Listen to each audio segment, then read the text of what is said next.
جوان سر از فرمان مادر بتافت. یک جوانی سرکش بود است، بعضی مثل جوانای ما و شما که مادرها را پسند نمیکنند، مادرها را حرمت نمیکنند. دلی دردمندش به آزار بتافت. شیخ سعدی میگه بسیار دلی مادر را درمند کرد. چو بیچاره شد پیشش آورد و مهد که گفت ای سوست مهر و ای فراموش عهد. مادر چیکار کرد؟ ببینید عجیب کاری را کرد. دوست می‌دارم مادرایی که فرزنداتان حرمتان نمیکنند یا به قدر شما نمیرسند، اگر دعوای مؤمنی و اسلامی و دعوای نمازخوانی کنند، همین عملی که مادر در حق فرزند خود کرد تو هم مادر عزیز بکن، شاید این عمل تو را بیدار کند. این مادر چیکار کرد؟ چو بیچاره شد پیشش آورد و مهد که گفت ای سوست مهر و فراموش عهد. نه گریان و درمانده بودی و خورد که شبها زی دست تو خوابم نبرد. فریاد زد مادر، با تمام از تحت دل فریاد زد. نه در مهد نیروی حالت نبود، مگس راندن ز خود مجالت نبود. اینجا بیا گفت نزد من بیا گفت، به خانه کمپیرخانه مادر در آگفت، آور چیناند این بچه سرکشه. بعد کجا رفت؟ چو بیچاره شد پیشش آورد و مهد. رفت از خانه دیگر همون گهواره ده که این بچه سرکش خواب بود، همون گهواره را برداشته و به پیش آورد. ببینید همون گهواره را برداشته و به پیش این بچه سرکش آورد. گفت ای سوست مهر و فراموش عهد. فراموش کردی همین جایگاه چیز گفت، همین گهواره را میشناسی؟ چرا این قدر مهری تو سوست شده؟ مهری تو کجا شد؟ مادر گهواره را به فرزند نشان داد که شاید از سخن عالم ها عبرت نگیرید، از سخن حکیما و از سخن دانشمندا هیچ عبرت نگیرید. شاید مادر مجبور شد و گهواره را گرفت و در پیش این فرزند گذاشت. وقتی نشان داد فرزند با دقت نظر میکرد و گفت نه گریان و درمانده بودی و خورد. تو میدانی یک زمان گریه میکردی، بسیار درمانده بودی، محتاج بودی کسی به تو کمک کند، بسیار خورد بودی که شبها زی دست تو خوابم نبرد. او شبها مرا خوابم نمیبرد. شبی دراز تو گریه داشتی، شبی دراز تو خوراک طلب میکردی، شبی دراز گویم برای تو تازه کردن حاجت بود. در همین خانه شما خودتان خلاصه برارید. حاضر کودک در خانه های خود ما کودکامون وقتی که اگر همون در بروکش گویم وقتی بی‌تمیزی میکند، وقتی که گویم از او آن چیزی که آزار دهنده است خارج می شود، ببین چقدر نفرت میکنیم. تریزا را کشویم، بگیر برده تیز را شستشو کن، در بوی او طاقت نداریم. لیکن مادر همون را برداشته، مادر با اون ملایمی سخن گفته و برداشته و بلا به آب ببرد، برای آب گرم میکند، میشود با دستای خود تازه میکند. انسان کمی بیدار شد. آخه خاطر خدا را هم ندیدی، خاطر شریعت هم ندیدی، خاطر هم مهنتای مادر کمتر یک قدر کن. در دوام مادر با اون چی گفت؟ مایلش تو شبها هم گریه میکردی، عذابو میدادی، شکنجه میدادی، از دست تو بیمار بودم، خواب حلال ندیده بودم. نه در مهد نیروی حالت نبود. و تو در همین گهواره خواب بودی، تو تماما قوه نداشتی، مگس راندن زی خود مجالت نبود. و مگس ها بالای سری تو را میگرفتن، در بینی و در دهان تو مگس ها می در آمدن، تو حتی برداشته دست همونها را پیش کردن نمیتونستی. آیا همچنان نیست؟ آیا همچنان نیست؟ در اصل امروز میبینیم که اما قوت یک مگس دور کردن نداشتیم. و کی همون را از بالای ما دور کرد؟ مادر کرد. پیغمبر خدا به نزد یک قبر گذاشتند که بسیار قبر نگاه کردند. از داخل قبر صدا می آمد. چی صدا می آمد؟ عن فوق النار و عن تحت النار و عن یمین النار و عن شمال النار. از زیر پایم آتش است، از بالای سرم عذاب است، از پهلوی راستم عذاب، از پهلوی چپم عذاب. ای داد، ای پشیمانی، ای نافهمی.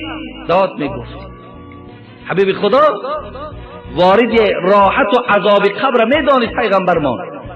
حبیب خدا بعدا به نزد این قبر آمدن و مردم قبیله را فریاد زدن، گفتن کنی بیاید این صاحب این قبر کیست که اینقدر فریاد از عذاب دارد؟ همه نزد راستای قبر آمده ایستادن. نزد این قبر که پیغمبر خدا عذاب شمیدید نگاه کرد، یک خیلی مادر پیرانسال آمده و راست قبر ایستاد. گفت مادر این قبر کیست؟ گفت این قبر فرزند من است. گفت در حال حیات این دعای تو را گرفته بود یا نه؟ تو از این راضی بودی یا نبودی؟ مادر گفت پیغمبری خدا گفت از همین بچه گفت دهن نکشا، گفت زبان نکشا. این از جمله فرزندایی بود که ما از روزی که این زندار کردیم یک پیاله چای را ما ننوشیدیم. پاپ ما جانب خانه این فرزند رفتن نمیتوانستیم. زنی داشت که محبت او از پدر و از مادرش بالا بود. برای همین حبیب خدا گفت وقتی باره که هیچ طاقت نکردم، باره هم دعوتم که نمیکرد، خودم از پیش خود به خانه بچه‌ام رفتم. وقتی وارد خانه بچه‌ام شدم یک باره بچه‌ام که وقتش خوش بود برای دید تماما حالتش دیگرگون شد. ناراحت شد که این مادر به خانه من آمده. دیدم که قلقاش انداخته و از من درو میپرسد چرا آمدی؟ برای چی آمدی؟ چی مقصد داری؟ گفتم خدای مهربان به دل خود گفته بودم ای حبیب خدا که خدایا آخرت این فرزنده همچنان گردان که داد وای او را تمام مخلوقات تو شنود. این دعای من در حق این فرزند بود. حبیب خدا گفت مادر دعای تو قبول شده است. این فرزند در همون عذابی که تو گفتی در همون عذاب روبروست، برای همین راضی شو تا که این عذاب از بالای کنده شود. پیغمبر خدا بسیار مهربان بود، از پدر و مادر و مهربان بود، نمیخواست که امتی او در عذاب باشد. مادر گفت حبیب خدا مجبورم نکن، دلم بسیار سیاه است، نمیخواهم. میگه دعا کرد، گفت خداوندا گفت از پیش چشم این مادر آن پرده را بردار و خود با چشم خودش فرزندش بیند.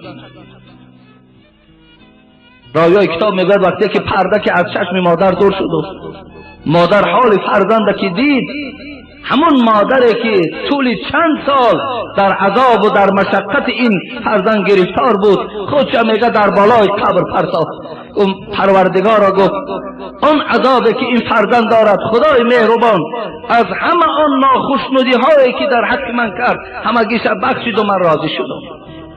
مادر رو ببینید.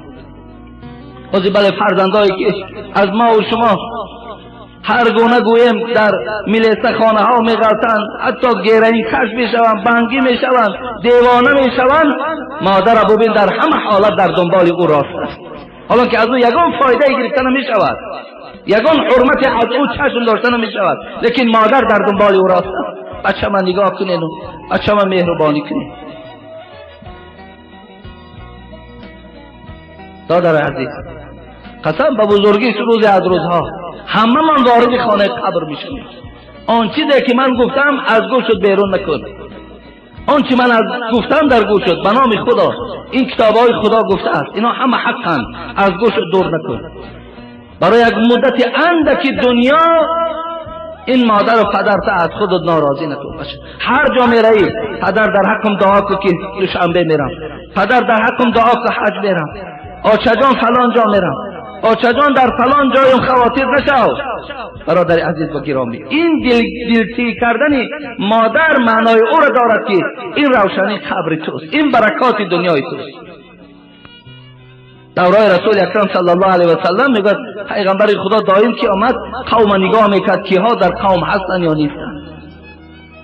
روز آمد میگه که دو جای خالی بود، یک جوانی بود در همون دوره هر روز پدر و مادرش میرفت، اول پدرش می آورد بسیار درمانده بودند، می آورد در سفک میماند، در یک جای معین داشت، میرفت مادرش میگرفت می آورد. هر روز کار این جوان همین بود و جوان در پهلوشان می نشست. روز از روزا پیغمبر خدا میگه آمد نگاه کرد در جماعت که همون پیر و همون کم پیر در همون جای معینی که می نشستن وجود ندارند. گفتن اینجا یک موی سفید و یک کمپیر یک پیرانساز زنی می نشست، الحال نمی بینم کجا شدن اونا؟ صحابه گفتن او یک فرزند داشت که در همه نمازهای با جماعت پدر و مادر می آورد در جماعت و بعد تمام شدن نماز با اونها را می برداشت خانه می برد. متاسفانه گفت ای حبیب خدا همون جوان خدا جانش گرفتن. نامدن این پدر و مادر سبب در این است که خدا همون جوان جانش گرفت. حبیب خدا میگه در بین صحابه گفت قسم به خدا گفت اگر در همین دنیا خدا یک کس اگر ابدی نگه می داشت هر آینه همون جوان خدا ابدی نگه می داشت و الا همه فنا شونده است، الا فقط الله باقی میماند و خلاص، و الا خدا اگر یک کس میمان همین جوان باقی میمان به خاطر خدمت پدر و مادر.